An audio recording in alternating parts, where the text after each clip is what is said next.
Supreme power भी God है, लेकिन आप उस सुप्रीम पावर से सीधे रिक्वेस्ट नहीं कर सकते। उसका एक रीजन है, क्योंकि आप 5 इंद्रियों से बंधे हुए हो, आप शरीर में हो।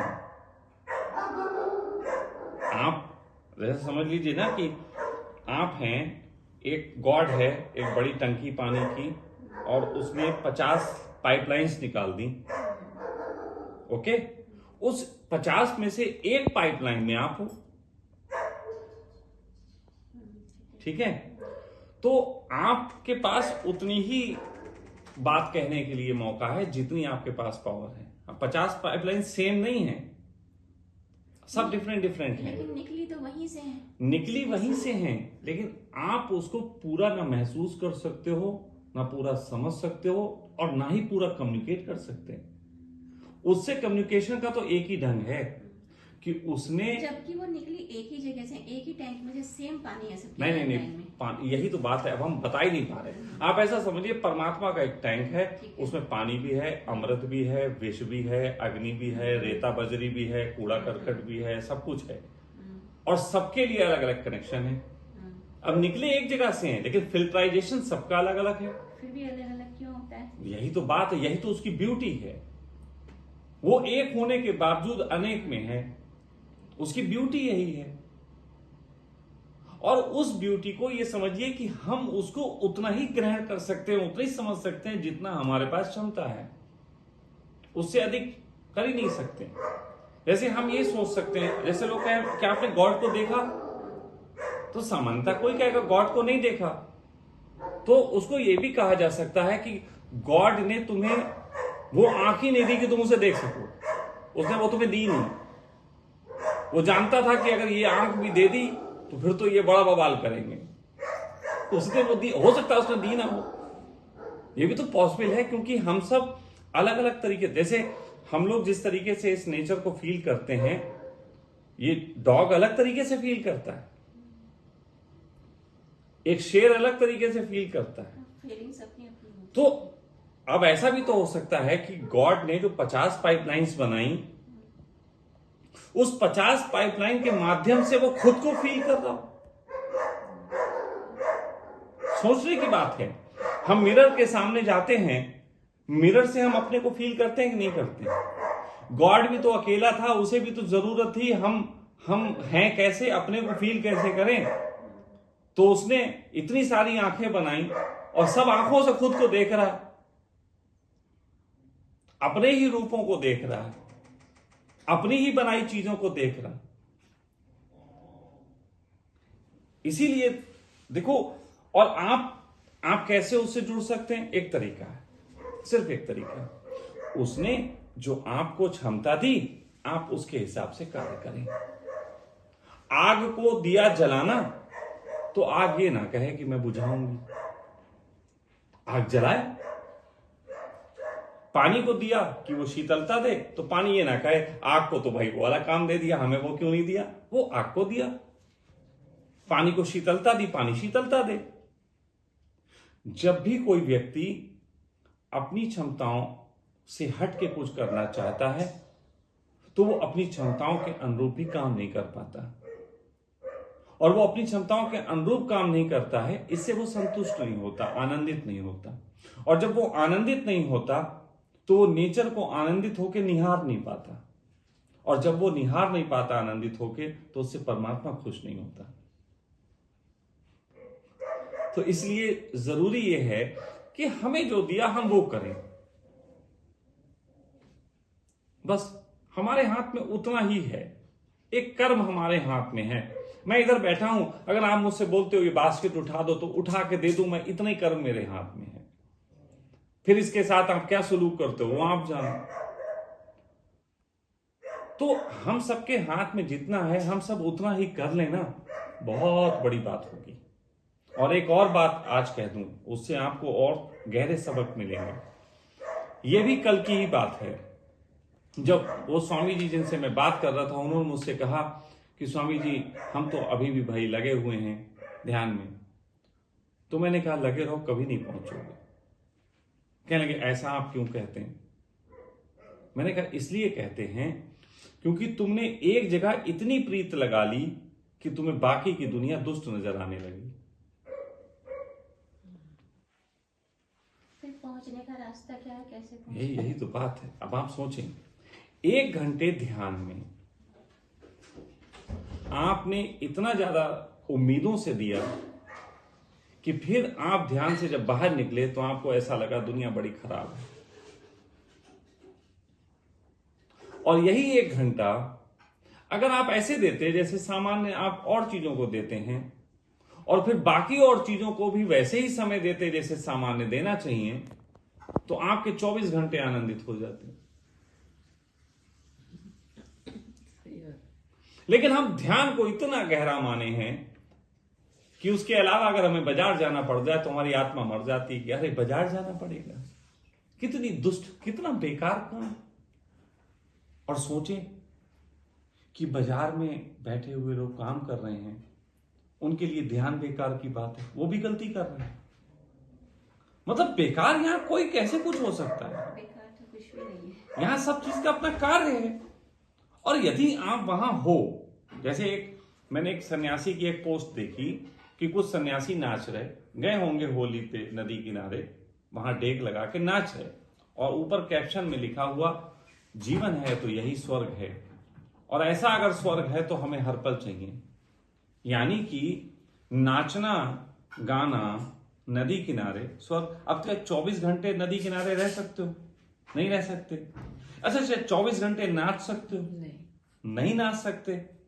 तो ये समझ लीजिए कि ये वो लोग हैं जिन्होंने इस स्वर्ग को उपलब्ध होने के चक्कर में बाकी की और सब चीजों को नर्क बना लिया, बाकी सबको इग्नोर कर दिया। और मैं कहता हूं कि आप जब ध्यान में हो तो ध्यान स्वर्ग है, जब बाजार में हो तो बाजार स्वर्ग है, जब घर में हो तो घर स्वर्ग है, जब ऑफिस में हो तो ऑफिस स्वर्ग है। अपने हर काम के साथ स्वर्ग क्यों नहीं जोड़ लेते? कुछ भी काम करें उसे दिल लगा कर करें। मैं कह रहा हूं दिल लगाना क्यों है? बिना दिल लगाए करो ना। दिल लगाने से तो गड़बड़ हो रही है, जैसे ध्यान दिल लगा के कर रहे हैं, सारे तो गड़बड़ दिल लगाने से ही हो रही है। क्योंकि एक कोई बहुत अच्छी नजर आती है दिल लगाने के कारण, तो बाकी सब दुष्ट नजर आती है दिल लगाने के कारण। तो दिल नहीं लगाना है, सामान्य हो जाना है, दिल क्या लगाना है? भगवान ने दिल दिया है तो उसका भी तो काम है कहीं। भगवान का काम, वो दिल का काम शरीर को आपके जो है खून पहुंचाना था, ना कि आपका ये बाहर निकल के धक धक करने लगे। ऐसा नहीं है, भगवान से भी तो प्रेम करते हैं, भगवान से भी मत करिए, भगवान को कमाल है। एक मिनट सुनिए। अच्छा एक मिनट सुनिए, प्रेम तो भगवान को भी चाहिए। Just a minute. आपको एक राजा ने, सपोज राजा राम ने आपको चौकीदार नियुक्त किया अपने गेट के बाहर। आपने कहा हमें चौकीदारी से क्या लेना देना, हम तो राजा राम की ही प्रेम में रहेंगे।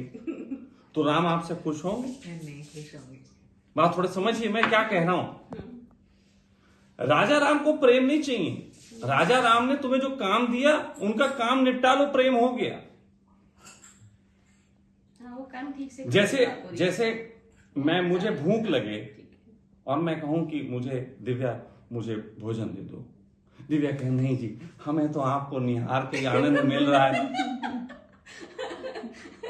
तो तुम्हारे निहारने से मैं भूखा मर जाऊंगा।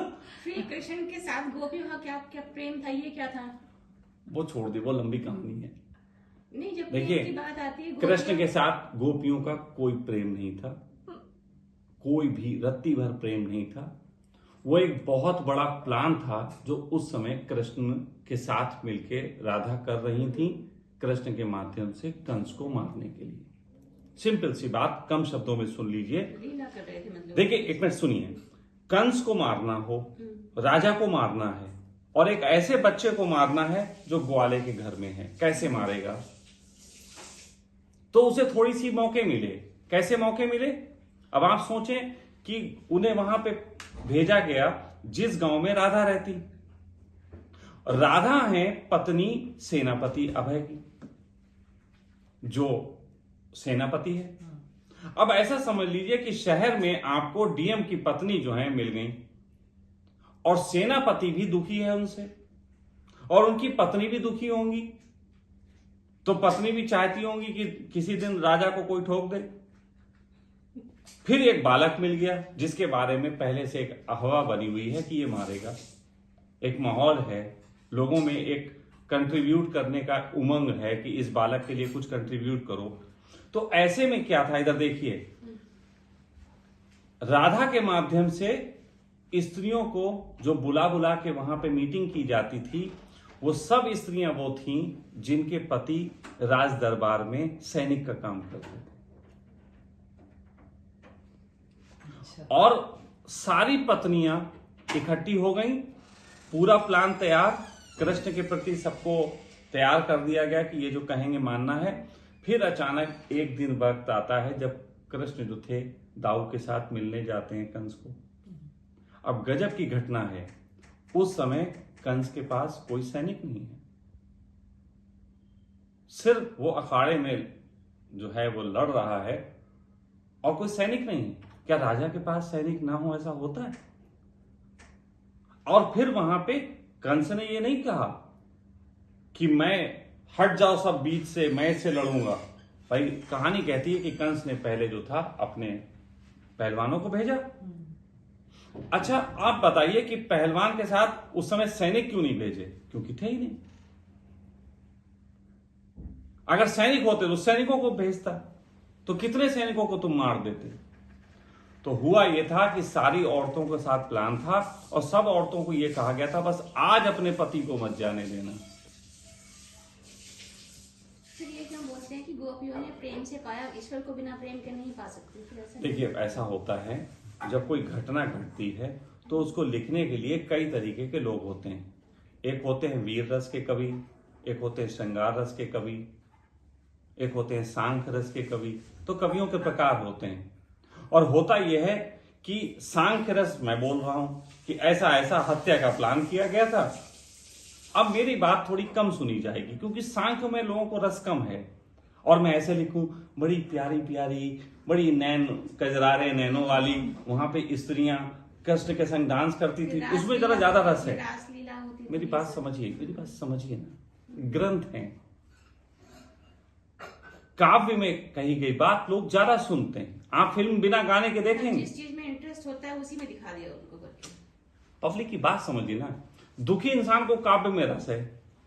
उन्होंने कहा हमारे प्रेमी प्रेमिका तो हमें कुछ मिले नहीं, चलो लैला मजनू की पिक्चर देख लेते हैं। तो लैला मजनू की पिक्चर से अपने अंदर की जो कमी है उसको पूरा कर रहे हैं। तो काव्य लोगों के अंदर है नहीं कि जितना प्रेम की बातें काव्य में लिखी जाती हैं, कृष्ण के काव्य में लिखी गई, रामायण के काव्य में जितनी बातें लिखी गई, राम और सीता के प्रेम की, जितनी शंकर के प्रति काव्य लिखे गए उसमें लिखी गई, क्या वैसा समाज में कहीं होता है? लेकिन मैं जो बता रहा हूं सांख्य, वैसा तो बहुत बार होता है, शातिरपना और ये सब चीजें। इसका मतलब है मैं प्रैक्टिकली बात कह रहा हूं, लेकिन प्रैक्टिकली कम समझी जाएगी। मेरी इस बात पे बहुत, अगर ये डाल दिया वीडियो तो बहुत गालियां आने वाली है कि ये आदमी क्या बात कर रहा है, वो तो उनकी प्रेमिका थी, ये बता रहा है कि वो साजिश कर रहे थे। अच्छा प्रेमिका कोई ऐसी होती जिससे मिलने दोबारा लौट के ना आए?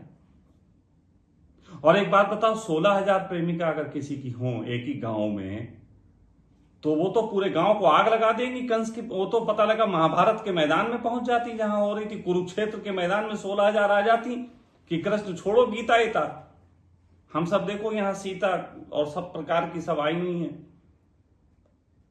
कोई नहीं गई। आप स्त्री हो, आप सोचो कि आप के साथ और स्त्रियां कोऑपरेट कर दें कि प्रेम पाने के लिए चलो हम सब मिलके लड़ते हैं, तो स्त्री कुछ भी कर जाएगी। तो ना तो राधा और गोपिकाएं कृष्ण के पीछे भागी और ना कृष्ण जो है उनके लिए वापिस आए। प्लान था, पूरा हो गया, अब आगे बढ़ो। This is a practical thing.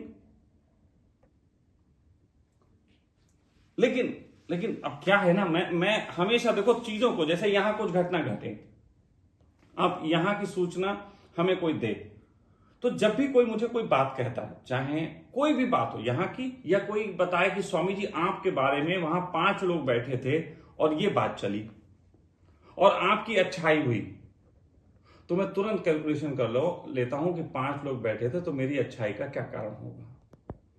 फिर मैं ये भी समझ लेता हूं कि उसमें से 3 होंगे जो अच्छाई कर रहे होंगे, तो 2 ने बुराई थोड़ी छोटी पड़ गई होगी। तो मैं सब कैलकुलेशन करके फिर फिल्टर करके अपने अंदर कान में लेता हूं कि हाँ ये बात इतनी ठीक फिर थी। ये क्यों बोलते हैं कि भगवान को बिना प्रेम के नहीं पा सकते, प्रेम ही परमात्मा है? भैया देखो ऐसा है, वो बोलते ही तो हैं, है ना। कुछ तो लोग कहेंगे, लोगों का काम है कहना। मेरी मानो भटको मत बहना, बिल्कुल सीधी सी बात। कुछ तो लोग कहेंगे, लोगों का काम है कहना। लिख दी किताबें, लिख दी फिल्मी गाने, लिखने को तो बहुत कोई लोग लिखा है, लिखने पे कहां तक जाएंगे? आप प्रैक्टिकल सोचो, आप प्रैक्टिकल सोच के देखो कि मेरी बात आपको लॉजिकली ठीक लगती है या आपको वो बातें ठीक लगती हैं कि कृष्ण बांसुरी बजाते थे और गाय जो थी नाचा करती थी। थोड़ा सोच के देखो। और मैं ये नहीं कह रहा हूं मैं सत्य कह रहा हूं, बल्कि मैं ये कह रहा हूं कि मैं जो हूं सांख्य का कवि हूं, तो मेरी दृष्टि सत्य की तरफ जाती है, प्रैक्टिकलिज्म की तरफ जाती है, ना कि काव्य और फिलॉसफिकली। जैसे कोई ये तो कह सकता है कि मैं आपसे प्रेम करके 2 सुंदर सुंदर बच्चे चाहता हूं, ये बड़ी प्रैक्टिकल बात है, ये संभव हो सकता है। लेकिन कोई ये कहे मैं आपसे प्रेम करके चांद तारे तोड़ लाना चाहता हूं, दिस इज नॉट पॉसिबल। लेकिन चांद तारे की बात पे जूते नहीं पड़ेंगे, लेकिन वो जो पहली बात कही उस पे तो जूते पड़ सकते हैं, क्योंकि चांद तारे की बात हमारे दिल को अच्छी लगती है। सामने वाले के दिल को जो अच्छी लगेगी वो सामने वाला हमसे राजी हो जाएगा। दुनिया में सभी स्त्रियों को ठगने के लिए सारे पुरुषों ने सिर्फ एक ही हथियार चलाया कि आपसे सुंदर कोई नहीं, और स्त्री पिघल के एकदम लट्टू हो जाती है, क्योंकि इतनी अच्छी बात कोई कहते ही नहीं, और कोई कह रहा है तो फिर गलत कैसे हो सकती है। दुनिया की बदसूरत से बदसूरत स्त्री को अगर ये कहो कि तुमसे सुंदर कोई नहीं, वो प्रेम कर बैठेगी। प्रेम का पहला निमंत्रण ही इस बात से जाता है आप बहुत सुंदर। अच्छा, कभी ऐसे आया कि आपके तो नाक थोड़ी खराब है, आप मुझे आपकी बेड़ी नाक बड़ी अच्छी लगी, ऐसा कोई कहता? कोई नहीं कहता। कोई नहीं कहता कि कल तुम अपनी मम्मी के साथ निकल रही थी तो बड़ी भद्दी लग रही थी। ऐसा कौन कहता है? और ऐसा इसलिए नहीं कहते हैं क्योंकि यहां पे सब ना व्यवसायीकरण है, सब यहां पे व्यवसाय कर रहे हैं। यहां पे जो संबंध भी है वो व्यवसाय हो गए। और मैं थोड़ा सा इस मामले में बुरा आदमी हूं, मैं बिल्कुल ही साफ साफ कह देता हूं। नहीं, सब कुछ प्रोफेशनल होगा, ये बात तो बिल्कुल ठीक कह रहे हैं आप। हर चीज में प्रोफेशनल बिजनेस। तो इसलिए भाई ऐसा है कि किसी भी चीज को जब भी आप देखें तो फिल्टर करके देखें कि इसमें क्या सच्चाई है, क्या फिलॉसफी है, क्या हमारा मन है, क्या सामने वाले का मन है। बस उससे बात सब समझ में आ जाती है। अब जैसे मैंने, जब याद होगा मैंने कहा था कि मैं किसी के मन को फुसलाने के लिए नहीं बैठा हूं। मैं यहां पे इसलिए नहीं बैठा हूं कि मैं लोगों के मन को फुसलाऊं, बल्कि मैं यहां बैठा हूं इसलिए कि उनकी जो प्रॉब्लम है उसके सोल्यूशन पे काम कर सकूं। तो मेरे लिए इंपॉर्टेंट ये है कि प्रॉब्लम का सोल्यूशन हो, ना कि ये कि मैं आपका मन फुसलाऊं। और मन फुसलाने से कुछ होगा नहीं। लेकिन क्या होता है कि हमारे साथ अगर कोई व्यक्ति जुड़ता है और वो चाहता है कि हम उसकी समस्या का समाधान करें, तो मेरी तरीके से, जिस तरीके से मन को मैं देखता नहीं, मन को हटा देता हूं, उस तरीके से सामने वाले को भी थोड़ी क्षमता दिखानी पड़ेगी कि वो अपने मन की ही ना चाहे। कई बार क्या होता है कि मन से हम कुछ और चाह रहे होते हैं और असलियत में परमात्मा ने हमारे लिए उससे बेहतर कुछ और लिखा होता है, लेकिन हम अपने मन के चक्कर में उस बेहतर को नहीं देख पाते और हमें वही देखना होता है। जैसे नहीं कि वो नाले में 1 का नोट गिर गया बच्चे का, अब वो 1 के नोट से क्योंकि खेल रहा था, 2 दिन से सिक्का उसे पापा ने दिया था और फिर वो नाली में गिर गया, तो 2 दिन से उस सिक्के से इतना लगाव हो जाता है कि वो मम्मी से 10 रुपए लाके और फिर किसी को देता है, कहता भैया ये सिक्का निकाल दो मेरा। 10 रुपए दे के वो सिक्का निकलवाता है। तो अब आप सोचो, समझदारी किस चीज में है?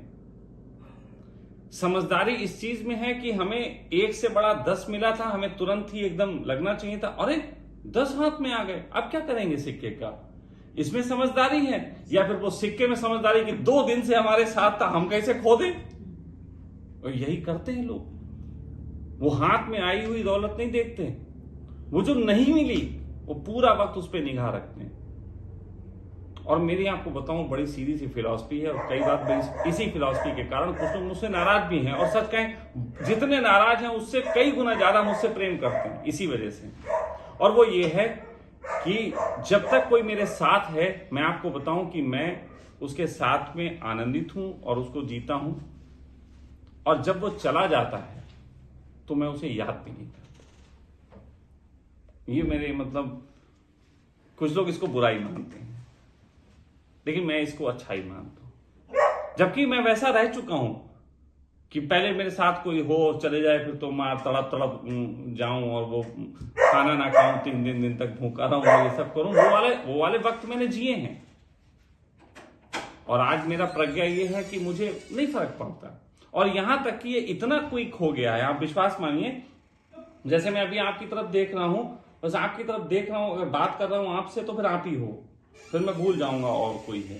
और जैसे ही मेरा चेहरा घूमा, फिर मैं और दुनिया भूल गया कि फिर आप भी थे, फिर दूसरा हो गया। ये इतना फास्ट होता है। मतलब अब हालत यह है, इसीलिए मैं समझ पाता हूं कि बड़े लोग जो वो रखा करते थे ना, कि एक सेक्रेटरी रखी, वो सुबह बताती है, वो पूछते थे आज मेरे क्या क्या काम है, उन्होंने कहा आज आपके ये काम। पहले मुझे समझ में नहीं आता था, हम अपने काम के लिए सेक्रेटरी को रखते हैं। अब मुझे भी समझ में आता है, क्योंकि मुझे नहीं पता कि मुझे इतना वर्तमान में जी रहा हूं कि मुझे नहीं पता मुझे क्या क्या करना है। तो मुझे दिव्या उठ के सुबह मेरे होमवर्क दे देती है, सुबह उठने के बाद, हाँ हमें जी आज आपके ये काम, इतने फॉर्म स्टडी करने हैं, इतनों से फोन पे बात करनी है, ये वीडियो कॉल्स हैं, ये मीटिंग हैं, सब मुझे दिन भर का डिस्क्राइब हो जाता है। तो मैं अपना शेड्यूल बना लेता हूँ, दिवस कहता हूँ अब मुझे ये बता देना। आप समझो कि अब या तो लगेगा कि मैं यांत्रिक हो गया, और या लगेगा कि मैं कितना क्लियर कट हो गया कि मैं अपने जीवन के लिए समय भी निकालता हूं और सब चीजों के लिए। तो हर चीज को देखने का ढंग आपके जीवन के आनंद को बनाता है। आप किसी चीज से आनंद लेते हो या आप किसी चीज से विषाद लेते हो, देखने के ढंग हैं अपने अपने। और मेरे साथ ये खासियत है कि मैं बुरे से बुरी परिस्थितियों में अच्छा देखने का आदी हो चुका हूं। बुरी से बुरी परिस्थितियां हो, मैं उसमें अच्छी से अच्छी चीज ढूंढ लेता हूं। बस इसीलिए मैं 24 घंटे को अपने प्लेजर बना पाता हूं। और अगर मैं सोचूं नहीं, सिर्फ और सिर्फ ध्यान में ही अच्छा होता है, तो समझ लो हो गया सत्यानाश। तो इसलिए ध्यान को भी लोग अपराध बना देते हैं, ध्यान के साथ भी पाप हो जाता है कि जब हम ध्यान को अपने सर पे बैठा लेते हैं। आप गॉड को कैसे मानते हैं, फिर किस रूप में मानते हैं? नहीं, मैं मानता ही नहीं, मानने की जरूरत कहां है। देखो ऐसा है, एक मछली पानी के अंदर है, वो पानी को माने या पानी में बहे। मैं गॉड को क्यों मानूं, मैं तो गॉड में हूं, उसी के अंदर है सब कुछ। तो मानने का बात क्या है? मैं तो गॉड के पेट में हूं अंदर कहीं, तो बस फिर मुझे मानने की जरूरत ही नहीं है। मानने से ही तो झंझट खड़े हो रहे हैं। एक मछली कह रही है मैं पानी को ढूंढ के दिखाऊंगी, वो है पानी के अंदर ही।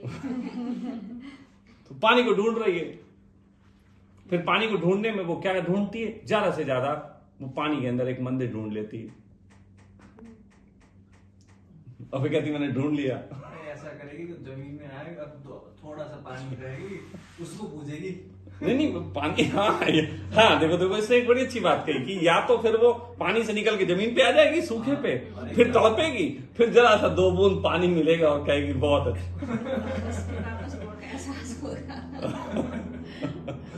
तो इसलिए मैं तो बस एक ही चीज सिखाता हूँ। मुझे जब भी कोई व्यक्ति ऐसा भटका हुआ दिखता है जो ध्यान या सब में भटक रहा है, मैं भटक रहा कहता हूँ। तुम्हें कहता हूँ कि इसको इतना सर पे मत चढ़ाओ कि पूरी दुनिया तुम्हें गलत नजर आने लगे। इस बात के संबंध में एक घटना है मोहम्मद साहब के जीवन में। मोहम्मद साहब नमाज पढ़ने जाते थे तो उनके एक शिष्य थे, कहने लगे कि हम भी चलेंगे आपके साथ। सुबह सुबह वो उनके साथ मस्जिद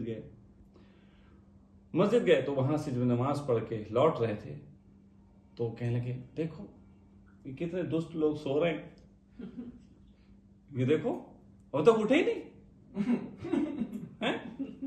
ना अल्लाह का ध्यान करते हैं, ना नमाज पढ़ते, कुछ नहीं, दुष्ट। तो मोहम्मद साहब फिर पलट गए, वापिस जाने लगे, मतलब मस्जिद तरफ फिर बढ़ने लगे। तो कहने लगे क्या हुआ? मोहम्मद साहब कहने लगे नमाज फिर से पढ़ लूं, मेरी नमाज जो है वो कुछ गड़बड़ हो गई। तुमने निंदा कर दी, तुम नहीं जाते तो ज्यादा अच्छा था। कि भाई मैंने तुम्हें नमाज के लिए लेके आया और पहले दिन ही तुम्हें सब दुष्ट नजर आने लगे।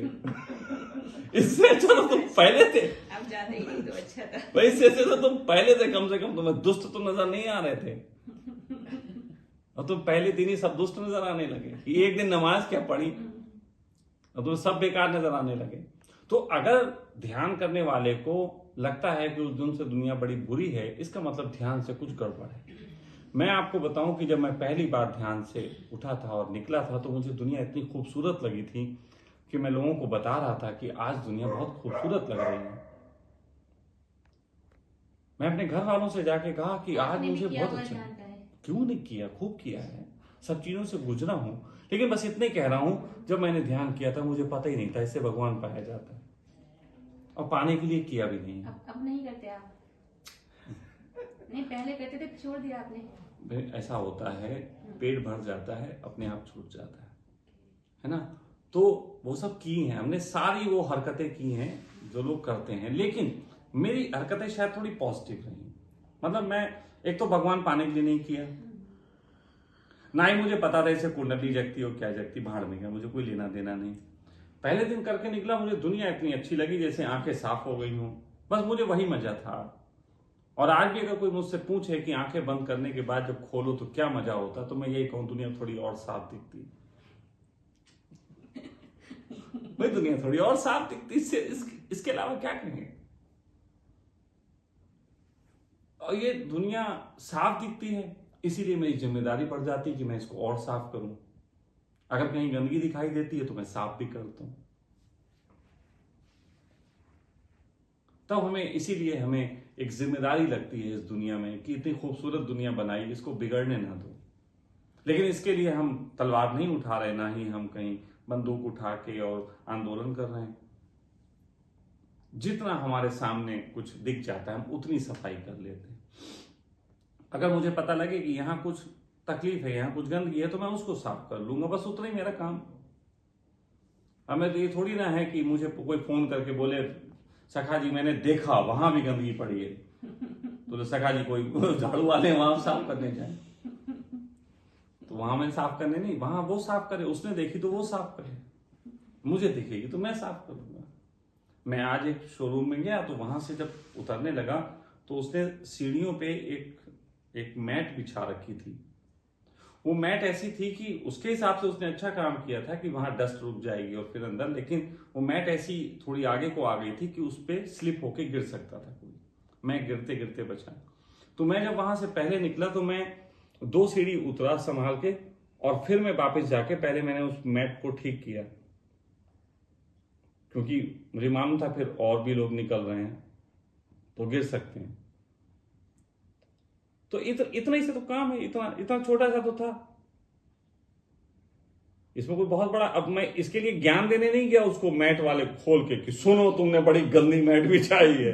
भाई अब तो अपने समझ लेना, हमारे सामने जितना दिखा हमने उतना किया। हाँ हो सकता है कोई आगे गिरेंगे वहां, नहीं मैं गिरने से बचा, आने वाले को बचाया। बस एक को बचा लिया, पर्याप्त है।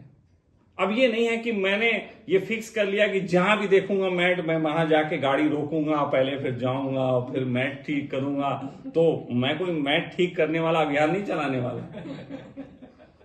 वो मैं मूर्खताओं से बाहर आ गया हूं। कभी को मुझे लगता था वो वाली भी मैंने की है कि अब दुनिया को सुधार देंगे, लेकिन मैंने कहा नहीं, मेरे सामने उतनी दुनिया है जितनी मुझे दिखती है, जितनी मैं हाथों से छू सकता हूँ, बस उतनी मेरी दुनिया है। मैं उतना सुधार लूँ, बहुत सुधार लिया, जितना दिख रहा है उसे ठीक कर दो। बस उतना ही, बस उतना ही।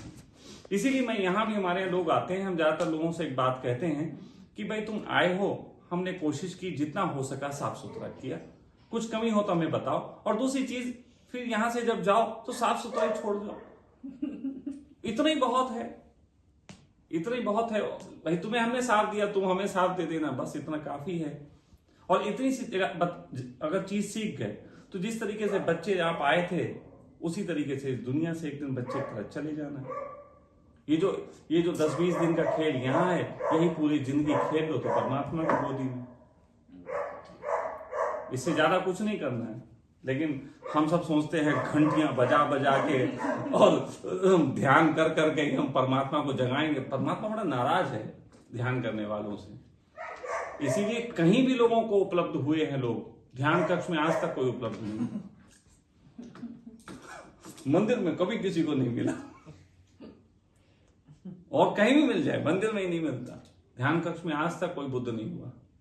जो भी बुद्ध हुए ध्यान कक्ष के बाहर ही हुए, क्योंकि वहां से वो भाग गया। उसने कहा बस यही हिस्से में मैं नहीं रहूंगा, यहाँ बहुत तकलीफ देने वाले लोग रहते हैं। चलिए, तो उसमें बाउंडेशन आ गई ना, भगवान को भी बाउंड करने की कोशिश कर रहे हैं कि ध्यान नहीं आएगा परमात्मा बस। बिल्कुल।